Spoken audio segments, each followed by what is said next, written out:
Okay, so Bismillah. Bismillah ar-Rahman ar-Rahim. Washamsi wa duhaha. Translate inshallah. Washamsi, by the sun, wa duhaha, and by its brightness. No, that's not translation. No, duha, in translation, you must refer to the time of day. Because duha is a specific time of day. So what duha is what? By its morning brightness is better, yes.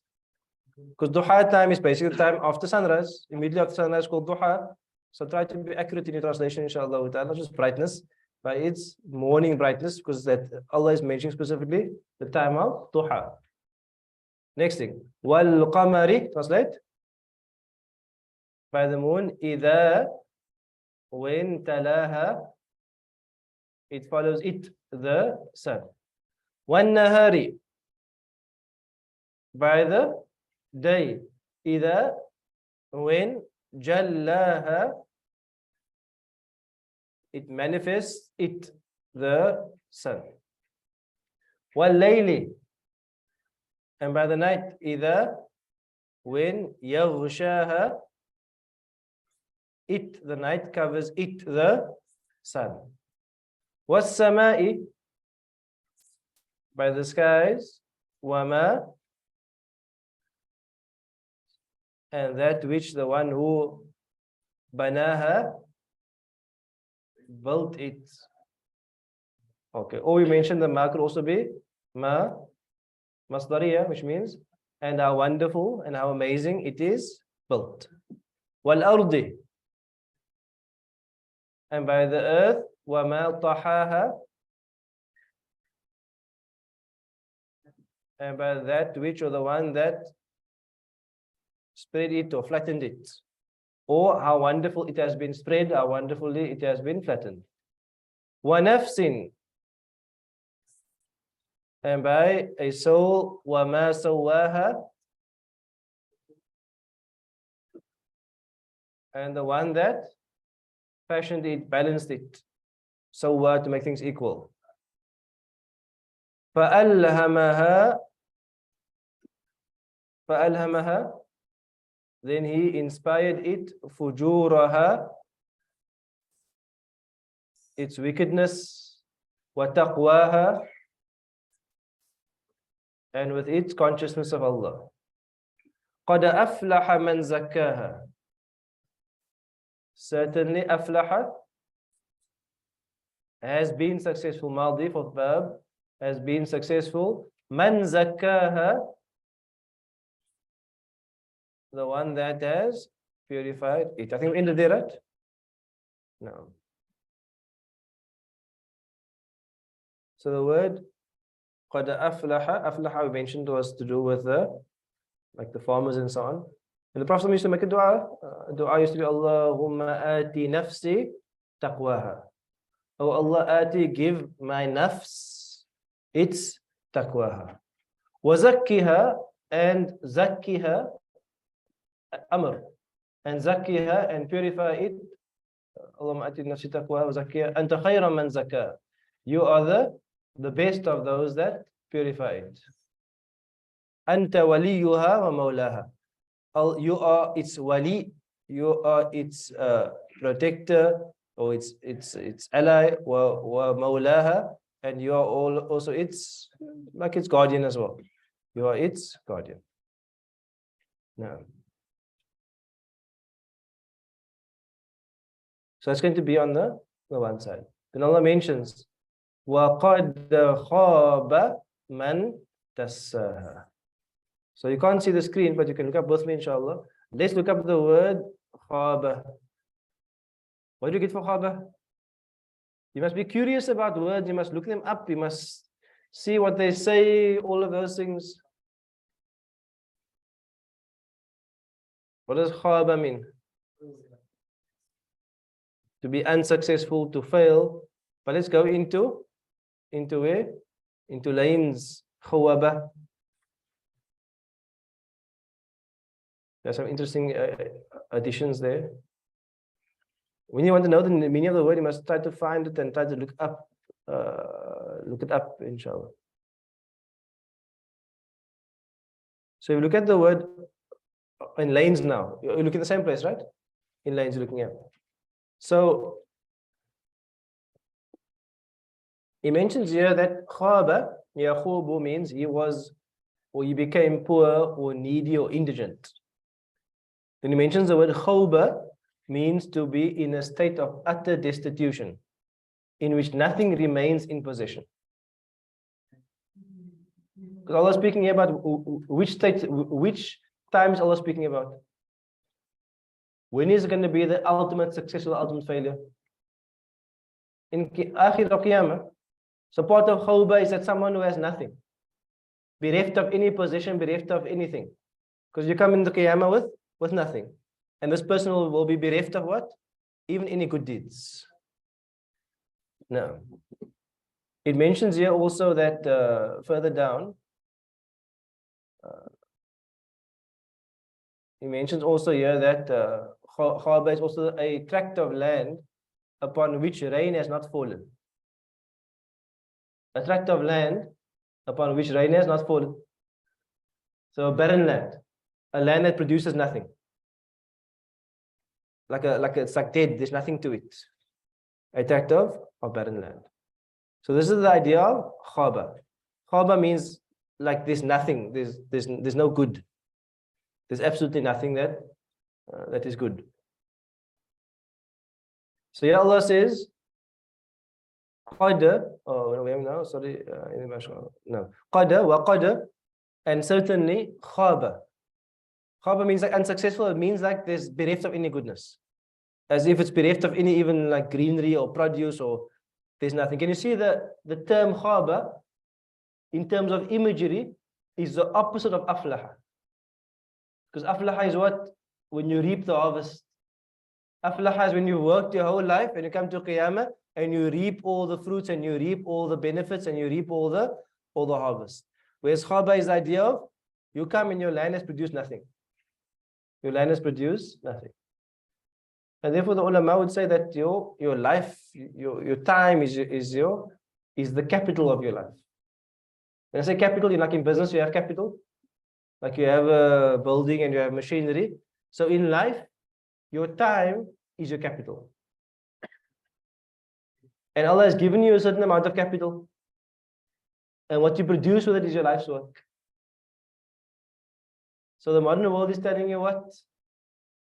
Spend your capital, which is your time, in lahu, in enjoyment, wa tijara, and in trade accumulation.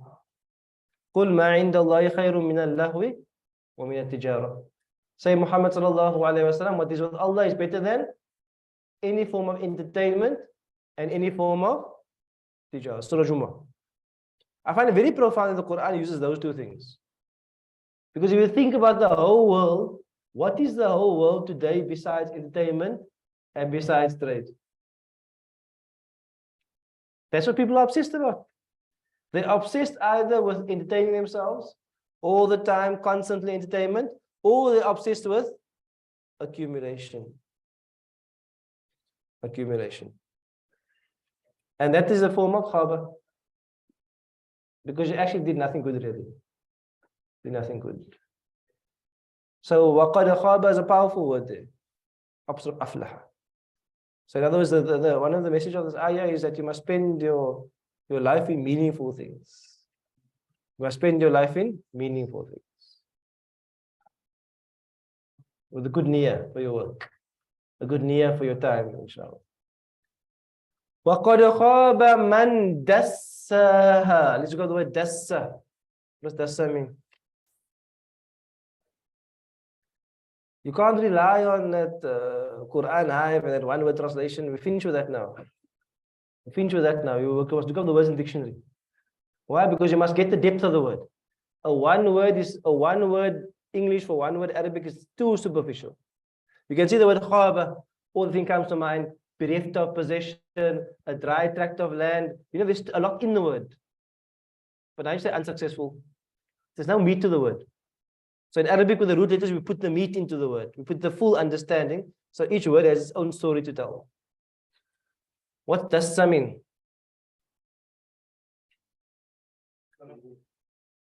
So according to dictionary lanes, when you say dassa, dassa of something means when you hide something, or when you conceal something, or when you bury something. Like dassa is when you take something and you bury it under the ground. You bury it within dust or within the earth. Or dasa also means when something is like inserted into something. When something is inserted into something.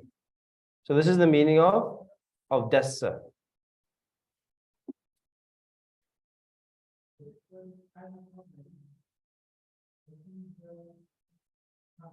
So what do you understand by the word dasa?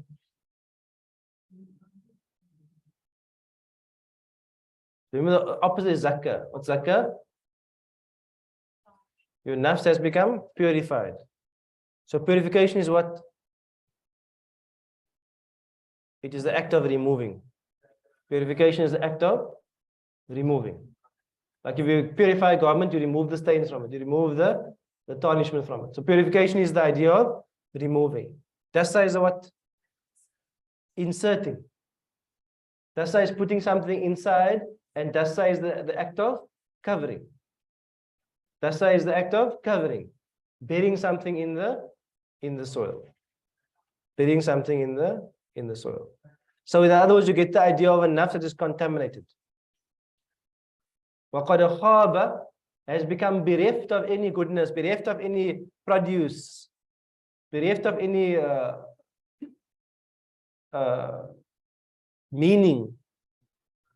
Man, the one that has dassa, has inserted and has covered up and has impurified their nafs.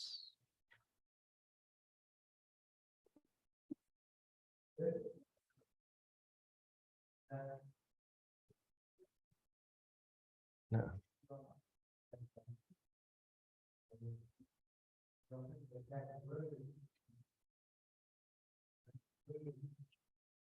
The idea of tarbiyatun nafs or tazkiyatun nafs is generally a very difficult thing to live. Tazkiyah of nafs is a difficult thing to live, because the nature of the nafs is that the nafs always wants more. That's the nature, like you can't escape it. It's the nature of the nafs. It always wants excess. It always wants more. It always wants to go beyond the boundaries.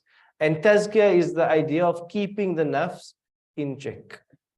Tazkiyah is the idea of keeping the nafs in check, not necessarily denying the nafs. What is tazkiyah? The idea of giving the nafs what it needs in the right time, to the right amount, within the right context. And this is the idea of tazkiyah. Meaning what? Islam is not a religion of what? Of celibacy. Islam is a religion of marriage. Meaning what? The nafs is satisfied, not denied, but is satisfied within a certain framework. Islam is not a religion of fasting. Islam is a religion of sometimes fasting, sometimes eating, and eating in moderation. There's certain eating halal, which is pure, a religion of a certain framework. Islam is not the religion that you have to own nothing in the world, but it's a religion where you can own and you can earn, but you must realize that doesn't actually mean much. And it's there to provide for you and your family and to help other people. So this is the idea of the balance of the soul. So when you speak about the tazkiyah of the nafs is to deprive it a little in a way that is good for it. Deprive it a little in a way that is good for it. Meaning what? Don't give your nafs everything at once. It will want more and more and more, like almost like an animal inside of you. So compared to a dog. So like you feed it more and more, the dog becomes bigger and bigger and bigger until the nafs takes over the whole being. So it's something which you must control within ourselves, and especially also within our children. Because we live now in a time where there's more excess than previous years. There's often more excess. You can have more things more quickly. So it would be a very bad idea for you to take your blessings and use it to feed your children's nafs. The Imam Ghazali, rahimahullah, he says that sometimes, and we don't really practice it, but to our own detriment, he says sometimes you must feed your children dry bread. Or you must feed them, like normally, like you have bread with rice and you have idam. Idam is like the food. You must feed them the bread, rice without the food. Eat something plain. But the lesson is important. The lesson is important is that you mustn't give your children everything they want, nor must you give yourself everything you want. You must also be strict with yourself also. You must also earn things for yourself and so on. Otherwise, the idea is that the nafs will become polluted the more you give it. And that's the idea of das. Entering things more, almost burying it. No. And this is what qad khaba man das. So most of the world today is just pure. Most of the world is actually pure appealing to the nafs. The world is actually very unintellectual. You watch the average movie, the average series, the average Instagram post, Facebook post, whatever you're watching. It's not like an intellectual thing. It's not like deep philosophical thought. It moves your mind. It's just nafs. All the time, just nafs. Be what you want, do what you want, consume what you want, you. All the time. It's simply just appealing to your nafs all the time. Everything is shiny and beautiful and nafs. It's just like a nafs feeding machine. And the world we live in now today is that it's customized to your nafs. Because it tracks what your nafs likes. So if your nafs likes cars, and you Google cars, guess what's going to happen? A whole lot of car feeds are going to come there. Ooh, your nafs is in its own jannah there. This car, did you see this? Did you see this? Did you see this? You like fashion or cooking or decor? A whole lot of Pinterest all down there. Ooh. It makes your nafs lost. It's like a weird thing. It's a system designed to feed your nafs. And it's designed so well that if you just make 1 or 2 clicks, you can have it. You don't have to go out, there's nothing. You just have to go to the shop and check it out. No. Click. And then some guy in a motorbike comes and gives it to you. Sure. Nafsi world. Must be careful of that. It's not good. Obviously, I'm not saying you mustn't use it. I'm saying one must be careful of the dangers of these things. Because it gets you into a mold where you lose sight of the bigger picture. You lose sight of the bigger picture because you're actually filling your mind all the time with just like nafsi things all the time. And that's why it's important to come to the Quran, because the Quran puts stuff in perspective. The Quran rebalances you. And the Quran is very hard against the dunya. I don't know if the more you read Quran, the more like Allah doesn't really care much for the dunya. You know what I mean? Allah just like knocks the dunya all the time. Knocks the dunya all the time. Because Allah knows how our nafs is. No. Then in verse number 11, this surah takes a turn. And you find that in our understanding of the surahs are a comprehensive whole, meaning what? When Allah says, كَذَّبَتْ ثَمُودُ بِطَغْوَاهَا, this is not unconnected to the previous discussion. Even though the subject matter has changed, the theme hasn't changed. So كَذَّبَتْ means what? Second years. We want 1 second year, mashallah. Second years, my 2 second years here. What bab is كَذَّبَتْ on? Second bab. What's the translation of it? Bismillah. Causation or intensification. Which one is it here? Causation of what? Denying. In other words, kadhabat means to deem someone else a liar. Deem someone else a liar. Where's the fa'il for kadhabat? Thamudu. Fa'il. The people of Thamud, kadhabat, they deemed a lie, they denied. What's missing? Well, the maf'ul is missing. Where's the maf'ul? Missing. So when the maf'ul is missing, what do? You have to read it into this. So what is the maf'ul?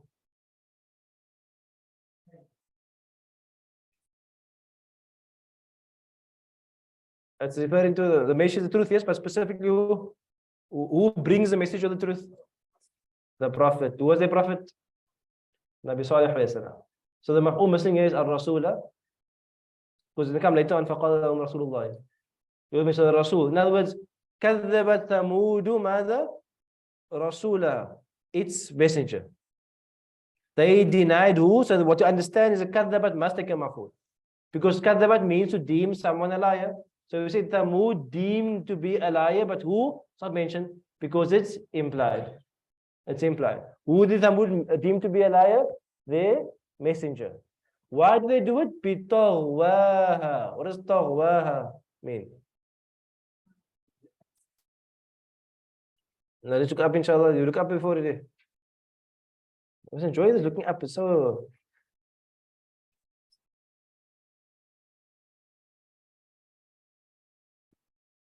What does tagha mean? Okay, also I've mentioned at the beginning here. And here it means exceeded the just, exceeded the limit, to be excessive, to be immoderate, to be exorbitant, to exalt oneself. No. So the word of the idea of tughyan is the idea of going beyond the bounds. Going beyond the bounds.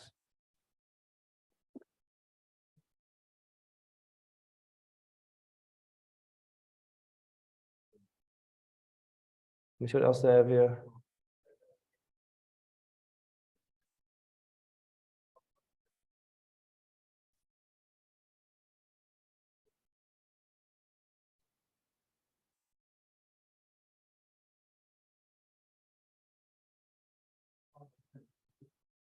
No. So Allah is giving you the reason why they denied their messenger. Why did they deny the messenger? Why? Out of what?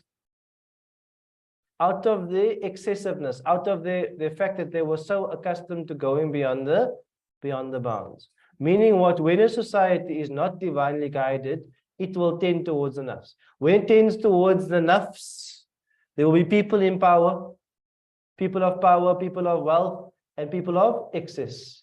When a messenger comes and he calls to account those people, they will rebel against him. It happened in Makkah time as well.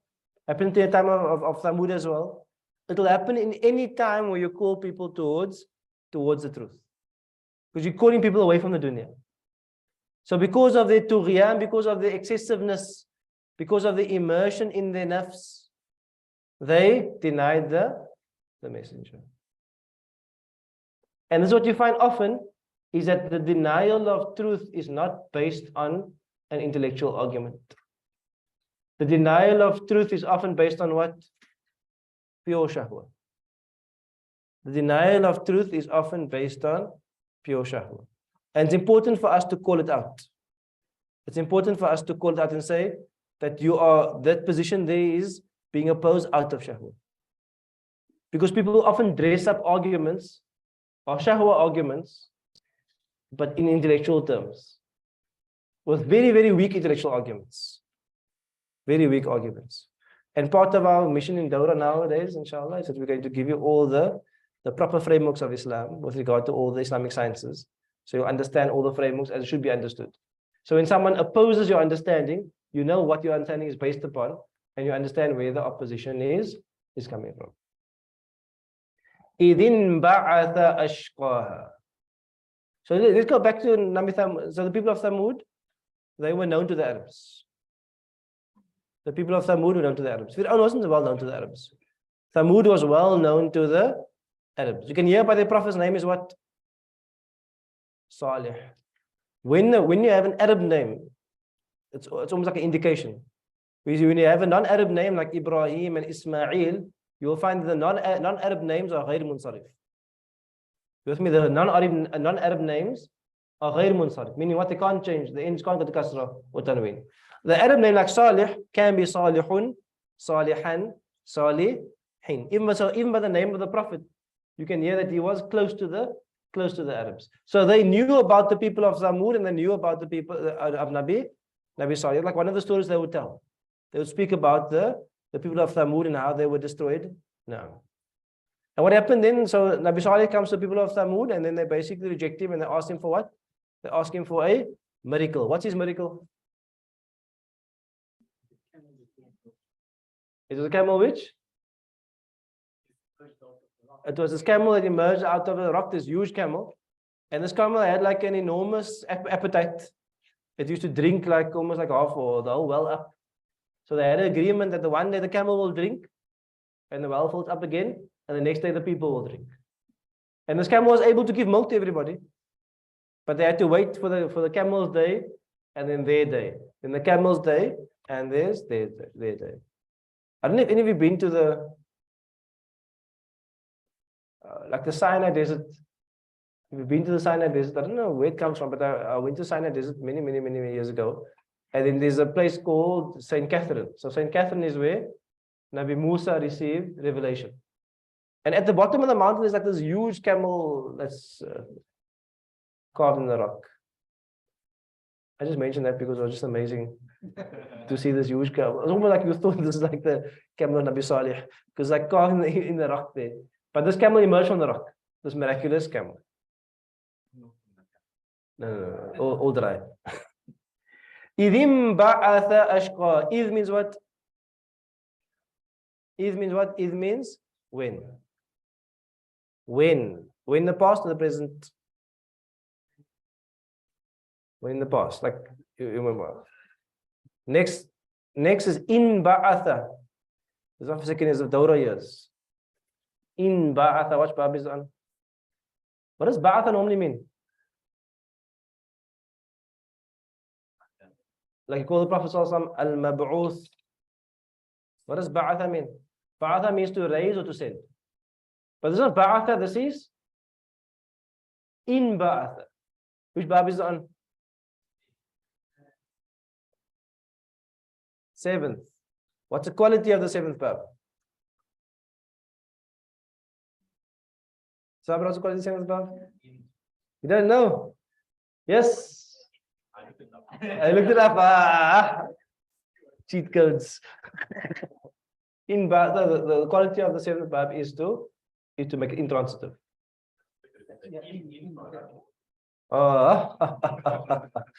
Intransitive. In fa'ala, intransitive. Like qata'a means to cut. So in qata'a means what? To be cut. To be cut. So this is also what does in ba'atha then mean? To be sent. So be sent. In ba'atha. Because where's the fa'il for in ba'atha?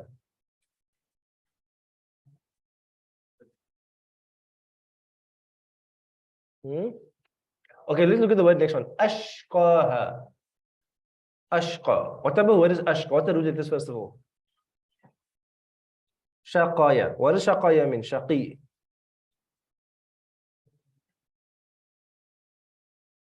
What does shaqi mean? Shaqaya.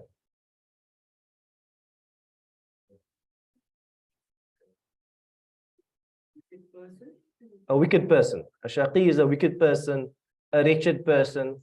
If you look at the answer and say tell you shaqa yashku means to make happy, miserable, wretched.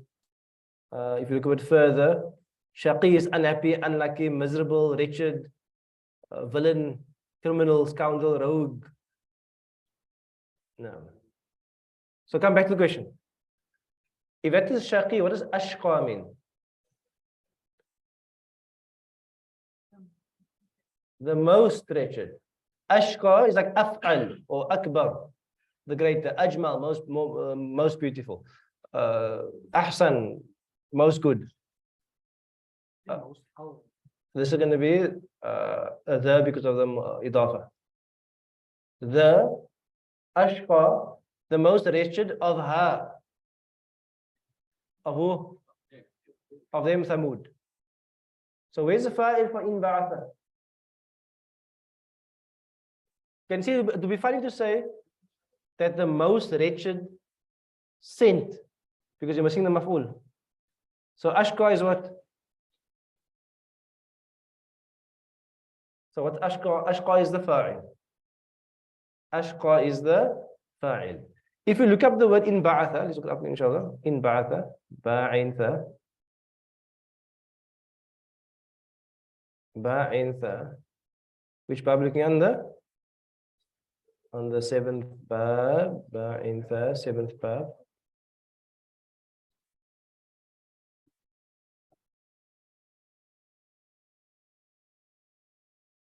It says here in ba'atha, I'm looking now at lines. It says he became sent. It means he rose and he went. He rose and he went forth. So in ba'atha is the image of someone who has been sent and him getting up and going out. You know what I mean? As him being sent. That's him rising and him going out. Also the idea also like in haste. He's moving quickly. He's getting up and he's moving forward to be sent. So idim ba'atha means what? When in ba'atha means what? When rose up and went out. You with me? Who rose up and went out? Ashqaha, the most wretched of them. So how many people went out? One person. Who was them? He was the worst of them, the most wretched of them. Who was he? I hope you remember because I forgot his name. No, Thamud is a tribe. He's the person of Thamud. Let me just see if I can find the name. I got the. Do you get his name? Who? Is the Arabic there or the English? Is it Qaf or is it Kaf? I think it's a Qaf. Qaf Dawrah.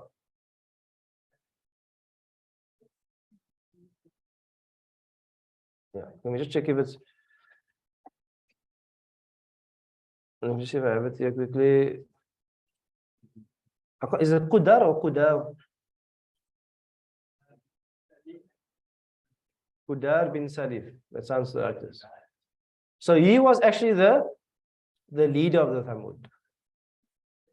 He was actually the leader of the Thamud. And he was the one who basically went out. He went out.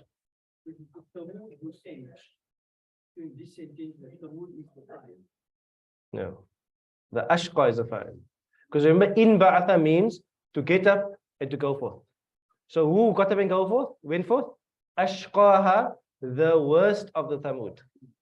The worst of the Thamud rose up and went out. You with me? Yeah, about the intransitive.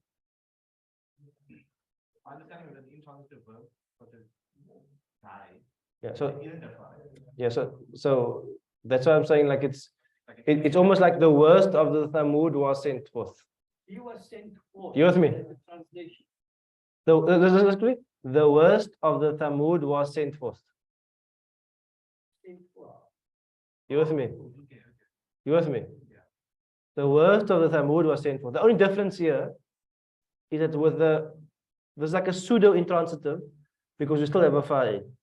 But when you have a fa'il, you understand it to be like a maf'ul. So it's actually a he that's referring to the words. No. Ashqa is the fa'il. Okay. So let me take a step back. I'll take a simple example. When you have, like example, a connection, like you have a line, like you say, like you have like a fiber line, right? In Arabic, that's called a khat. A khat means a line. Now, in Arabic, I want to say the line was disconnected. Now, I will say in Arabic, I will say in qata'a al-khattu. In qata'a al-khattu. Qata'a means to cut. So what does in qata'a mean? Majhul, was cut. What was cut? Al-khattu, the line. The only difference here is not a true majhul because I still call al-khattu, I call it fa'il, not naibul fa'il. You with me? I call it fa'il, but I understand it to be like a intransitive. I don't say the line did the cutting. The line was cut. So verb number 7 is like a pseudo passive, a pseudo majhul. Yes. So the same thing here. Idim ba'atha ashqaha means here when, remember when ashqa, the worst of them, in ba'atha, was sent, was made to rise up and go forth. You with me? We don't know, it's like it was these people, but I'm saying no. You with me? Okay. Because when you read it at I don't know what you understood the first time you read it. Because it's easy to understand wrong. Because you can think the ashqa is sending the people, or you can think the ashqa is a plural, you can think many different things, yeah. But that is the right. No. فَقَالَ لَهُمْ. Then qala said lahum, to them. Who said to them? Rasulullah. Who's Rasulullah? Nabi Salih alayhi salam. Nabi Salih, not the Messenger Muhammad sallallahu alaihi wasallam. Nabi Salih alayhi salam. But Allah doesn't say faqala lahum salihun. What does Allah say to Rasulullah? Who's the audience of this? Who's the audience of this? People of Makkah. You with me? As if to draw a link between Nabi Salih and Nabi Muhammad sallallahu alaihi wasallam, Allah says, فَقَالَ لَهُمْ Rasulullah. Like your Rasul is telling you, Rasulullah told them. You with me? It creates, it closes the time gap. Instead of saying فَقَالَ لَهُمْ Salih, that's, you know what I mean? Rasulullah, there's a link. That's part of the word choice of the Quran. فَقَالَ لَهُمْ, then the messenger of Allah said, Naqatallahi wa suqiyaha. When you memorize Surah, you get confused as Naqatullahi, Naqatallahi. Or at least I get confused sometimes. But it's Naqatallahi. So why is it Naqatallahi? It's very strange. A sentence normally begins in Raf'un. Why is Naqatallahi?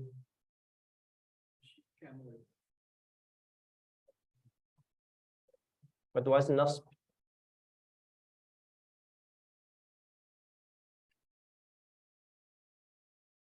Literally, this means Naqat Allah, it just means the she camel of Allah, wa, and suqayaha, its drinking, its drink.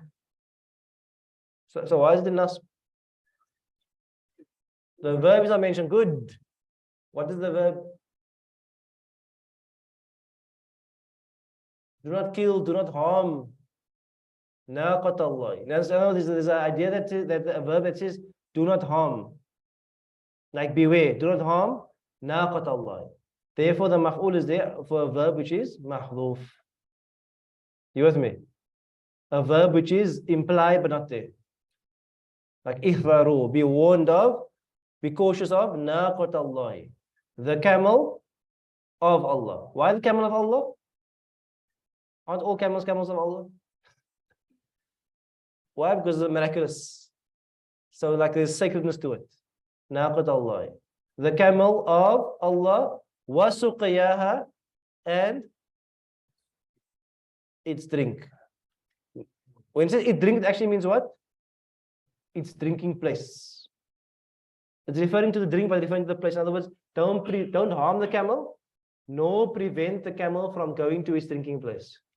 Even though it's drinking a lot, don't prevent it from going to its drinking place.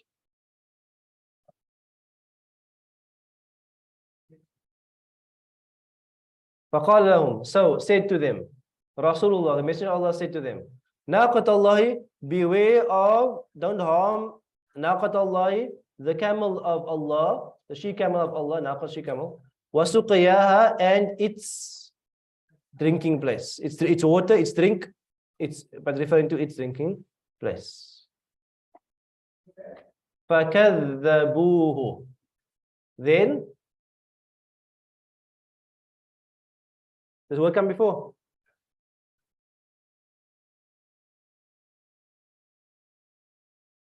Then they denied him, the messenger. And the ulama will mention there's two denials here.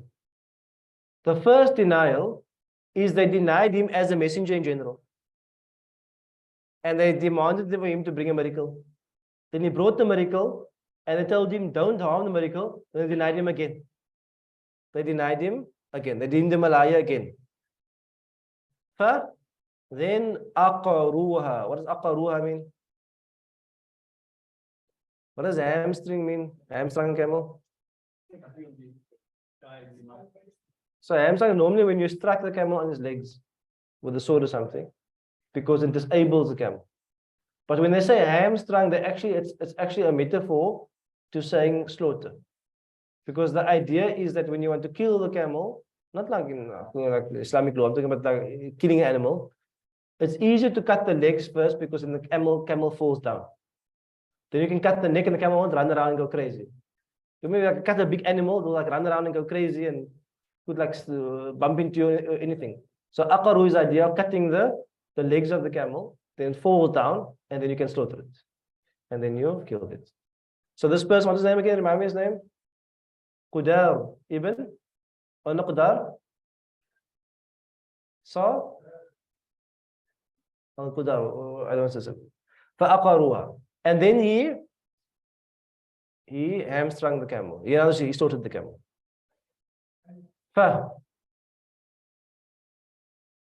Then damdama.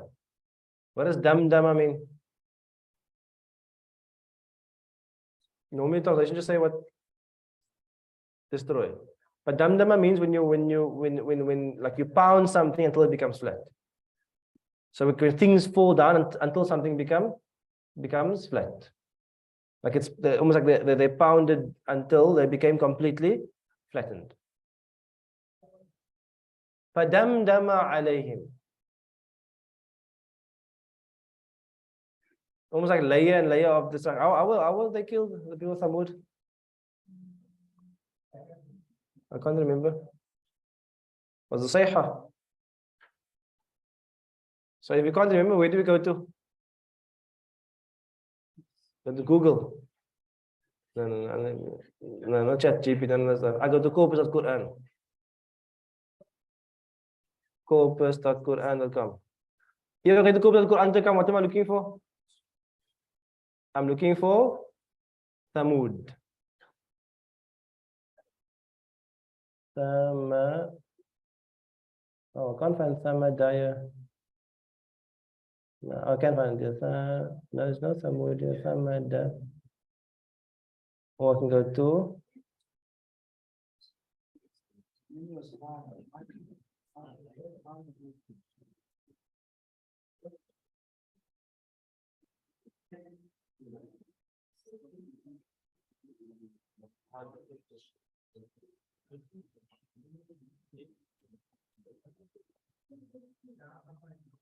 okay, so we can check it again, inshallah. I didn't see Thamud in the corpus.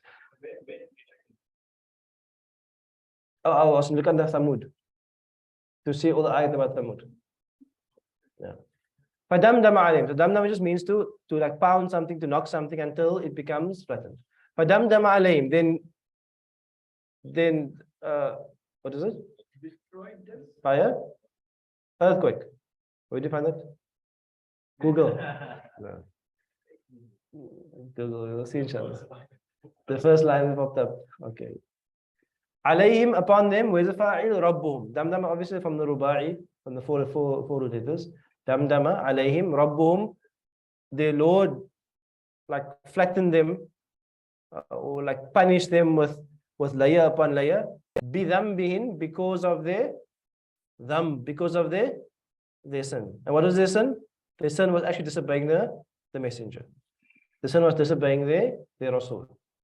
فَسَوَّاهَا. Then Sawwaha. What does Sawwa mean? To equalize. But now here when we talk about punishment, what do you mean equalize? We mean that they were equalized with the ground. Like basically they were completely leveled and completely flattened. Yeah. Is that? Okay. فَدَمْدَمَ عَلَيْهِمْ رَبُّهُمْ بِذَنْبِهِمْ فَسَوَّاهَا. And then Allah flattened them. Sawwa means to make two things equal. to make things equal. So in other words, the buildings, the people all become flattened. They became destroyed. And here we also see the idea of the reuse of the word sawah. The reuse of the word sawah. وَلَا يَخَافُ أُقْبَهَا.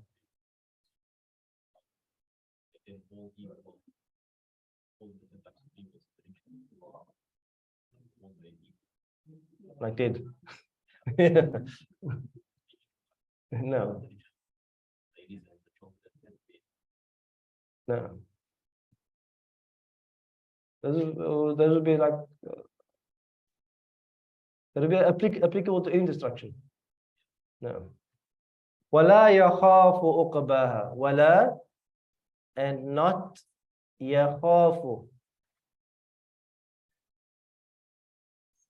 Okay, so where's the fa'il for يَخَافُ? And how many people is it referring to? It's huwa, khafa yakhafu. The many will be yakhafun as it's one.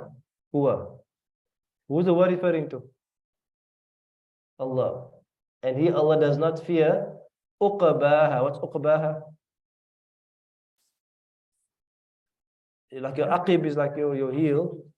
So like the last part of something. So last part of something is a consequence.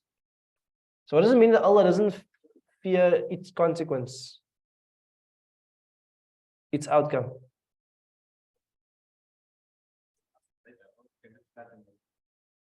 Yeah. So obviously Allah is if you think about like normal human beings without Allah, what happens when a force comes and destroys a people or harms a people? There's normally like a counter reaction.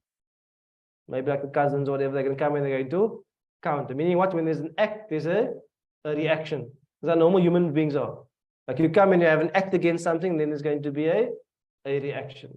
Allah says, وَلَا يَخَافُ عُقْبَاهَا. When Allah acts, there's no fear of any other reprisal outcome. There's no coming back. This is like the final word. There's no reprisals. And again, to us it's obvious because we're born Muslims. You with me? Like to people who are polytheists, they have like a weird beliefs. They have weird beliefs because God's in anything, also take revenge also. You know, they have like all sorts of belief. So Allah is setting firm the aqidah of the Meccan people here. For وَلَا يَخَافُ عُقْبَاهَا here would mean that Allah has no fear of any reprisals, any fear of any negative outcomes. He does as He pleases when He pleases. So this whole last part is what? Because the surah is about the nafs, so what's the last part about?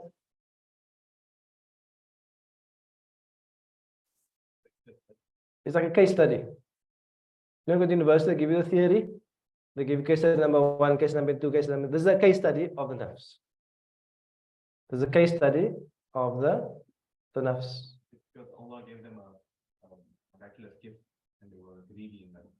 No. They just wanted more and more. No. And not abiding by the law of Allah. Yes. Meaning what? That Allah gave them guidance in the ultimate form, which is a Rasulullah, a messenger. Then Allah gave them, in addition to that, Allah gave them also a miracle as well. A living miracle which they could benefit from. They could drink from it, they could benefit from the miracle. However, the power of the nafs is that it still wants more. It wants to overcome, it wants to overpower, and that was the ashqa. That the ashqa was still sent and he destroyed he like opposed the truth basically. And then also Allah is giving this as a warning to the mushrikun of Makkah that if you do not submit, you'll also be destroyed. You will also be destroyed. So this is the case study of the nafs. And if you go back to the idea of qad khaba, what is khaba? A barren land. What happened to them? Fasawaha. They became a barren land. They became a land worth nothing. In the end. So their destruction was like proverbial amongst Arabs. Proverbial means people used to speak about the destruction of the people of Thamud as a proverb. And they became the idea of like a proverbial destruction. And this destruction can happen in one's own soul as well. One can become, and I think that also for me is that There's an ashqa within yourself also. There's like the worst part of your soul inside of you. You also have an ashqa inside of you. Meaning that you have like the guidance, but you also like. I don't think the evil of man has like a limit. The evil of man doesn't have a limit. Look at the world history. People would kill anybody. They'd kill women, they'd kill children, they could kill anybody for your nafs. You could. There's no limit to what people would do. Like the Muslim history is like replete with examples of people killing their own brothers for power, killing their own families, poisoning their own families. Umar ibn Abdul Aziz, they call him the fifth Khalifa. They say he was poisoned by his own family because he stopped giving his family so many gifts. Meaning what? The human nafs. And for me, Islam is an example of that. No, it's really, I'm not joking. Islam is an example of ashqa. A group of people won't care that they're destroying a whole country for their own benefit. It's like the ultimate act of evil. It's not taking a little bit, it's taking as much as you can. And the fact that you destroy a whole country means nothing. Like ISKCON? Yeah, I'm saying like Islam is. Like Islam, exactly the idea of Islam. And then when it's done, it's not done even in secret. It's done in opening. Let's say people are washing their hands in whiskey, and they're like, there's almost like a boasting of as ashqa. It's like pure ashqa in someone's nafs. It's like the worst element of someone's nafs coming to the front. And that's why I say like your nafs is very, because one day you're a freedom fighter and you're sacrificing your life and your family for some greater good. And the next day you can become the worst of people. Why? Because you don't have tarbiyat nafs. And that's scary also. Because not scary because the person wasn't inherently bad. People were like were admirable in their courage, admirable in their sacrifice. Sacrifice more than any of us did for truth, for justice. But a few years later, if the situation changes, ashqa. Become a traitor of the state, a traitor of your own people. Yeah. And this is what you witness. Therefore, a society cannot exist and survive without divine guidance. It just can't. What do you think all of this foreign policy wars are based upon? They're based upon money. People would invade a country and they'll kill 1 million people for some oil. And to sell military contracts. You'll think like, we think, how can you possibly do that? How can you possibly be responsible for deaths of hundreds of people, millions of people, thousands of people? It's done like willy-nilly. Because the person becomes so ashqa. Because I'm saying human capacity, for me, almost has no limit to evil. That's like the scary part of a human being. You can become like the lowest of the low. Asfalu safilin. Like the lowest of the low. It's scary. The only solution is divine guidance. If you don't have divine guidance, and then I don't know. How do you have any morality? You can't police people enough. You can't. Whatever police thing you have, people will overcome the corrupt police. Whatever process you have, people will undermine the process. Because the people enforcing the process are also corrupt. Do you know what I mean? There's no limit to it. In the end, you can't reform a society unless the society realizes I am accountable to Rabbul Alam. You can try this in, try some of this, but I'm accountable to Allah. And now our society is still somewhat religious. Meaning not we, but the older people have grown up in the religious society. A Christian society, a Muslim society. What happens when these youngsters now who grow up, they become the ones in charge of society? There's absolutely no religious framework within them. There's no like fear of God within you. There's just fear of nothing. There's only nafs. For me, this is Akhirul Zaman. Because this is the first time that the world is becoming detached from revelation. It has been detaching slowly since Renaissance, French Revolution. It's been detaching slowly, but now the detachment is almost like explicit. It's explicitly we are being detached from revelation. So Very worthy also. Seems to be backward to To be progressive is to be void of all of this. Yeah, faith is considered to be like backwards and like deplorable, and it's like a crazy time. So morality will just disappear. Morality will just disappear. So this is the time we live in, and therefore I believe that Muslims must. Some of us need to join the government bureaucracies, and some of us need to join the political parties or start the political parties. Like, I don't know what to do, but like what do you do? Like, we must do something. So I always believe that you can't just complain. Just you can just take him for a break, inshallah. So I believe we must do that. I believe it's more beneficial for the Muslims to join government as opposed to all go work in corporate. Like, I feel like our Muslim youth have had like a mass migration to corporate, and we're filling all the corporate always, mashallah. And it's okay, it's good and all of those things. But I think it will be very beneficial if a lot of our young Muslims went into government, because the thing we're complaining about is the people in power are not serving us correctly. So we should become part of those instruments of power and serve the people with integrity and honesty and transparency and with a good niyyah, and be part of that. So I think that we should encourage ourselves and our children to do that. Meaning what, you can still be in finance or in marketing or in IT, but just go do it in the public service. So at least some people. Like, it's almost like the Muslim youth don't think about government. They just want the corporate shiny package. And government's not a bad place to live, to work. You get paid well, you can never get fired.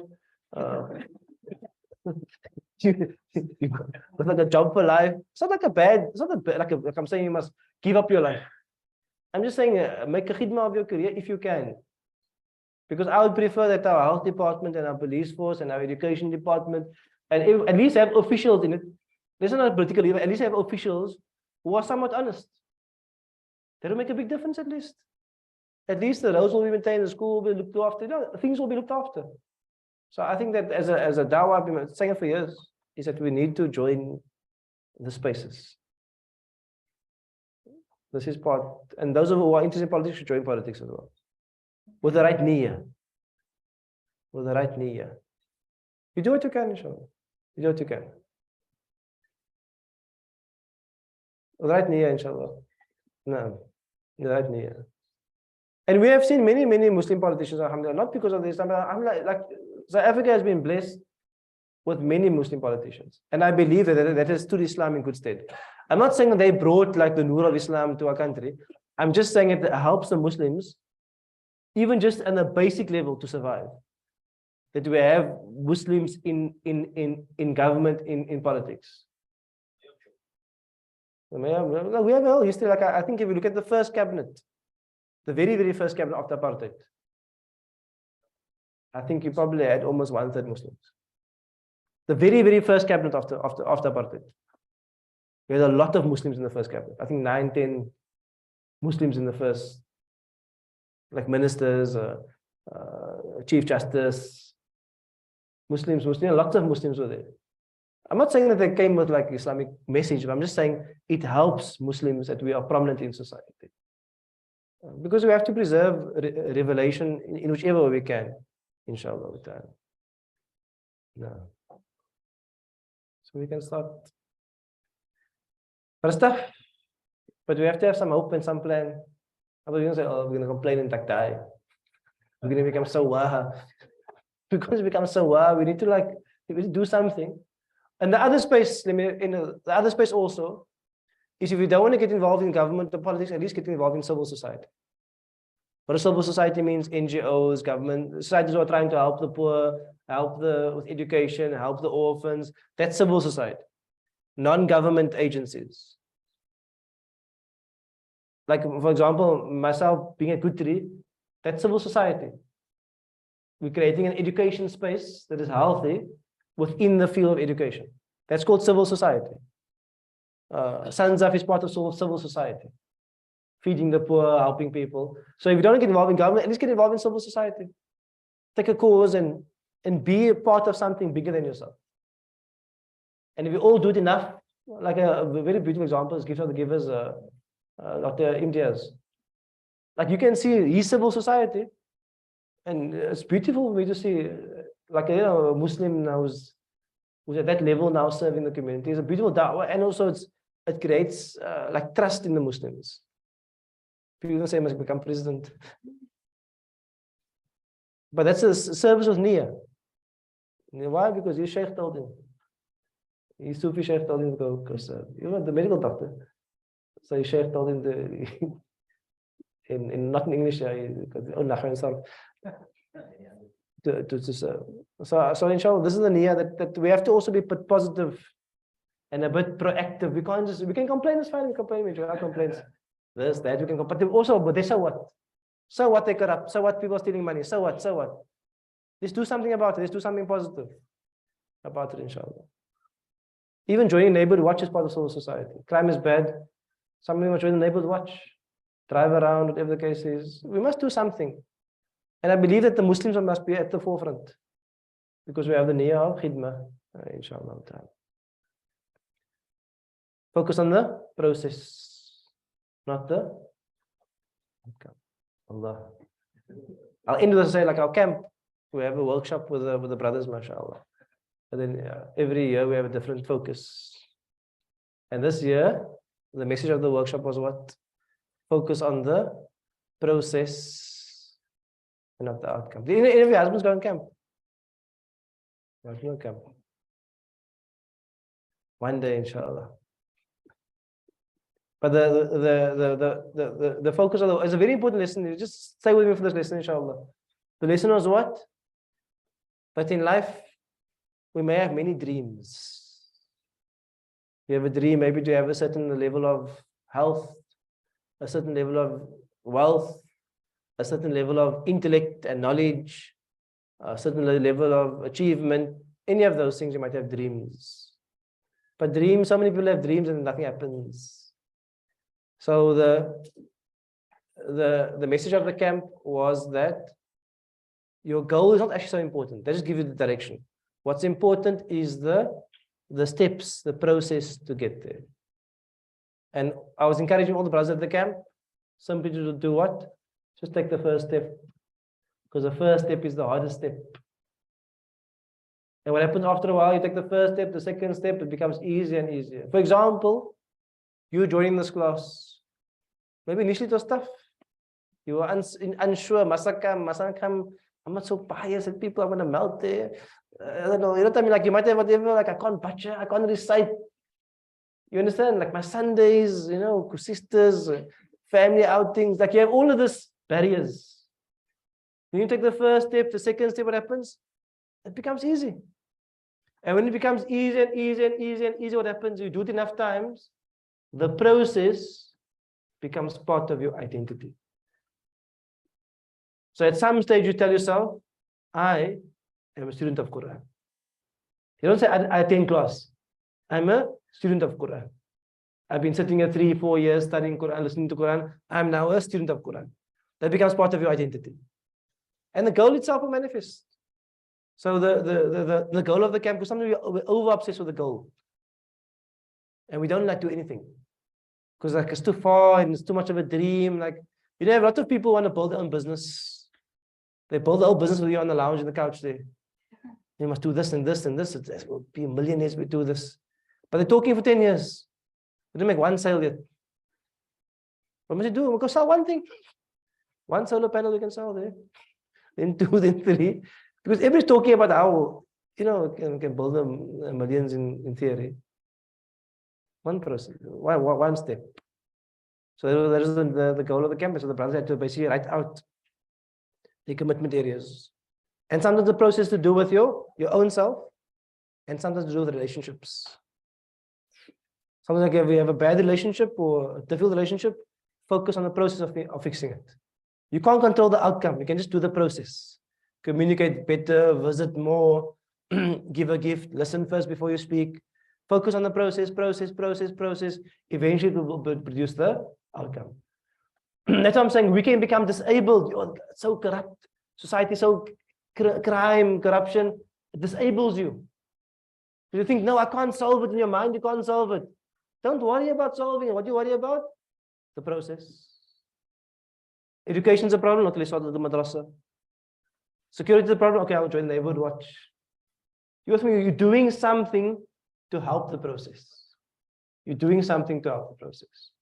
So focus on the process, inshallah. Be part of the process of change. And I believe that's why Allah says, Ihdinas Sirat. Because Sirat is not destination. Sirat is next step. Oh Allah, make my next steps behind the steps of Rasulullah sallallahu alaihi wasallam. I can't get to him. He's unreachable.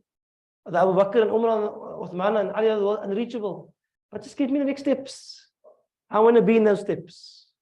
Allah is telling you what? Just take the steps. Individually and as a society. So my job is not to worry about outcomes. My job is to work. Allah will take care of the outcome, inshallah. Part of that work, and I'll end with this, inshallah, is that you must focus on the process within yourself also.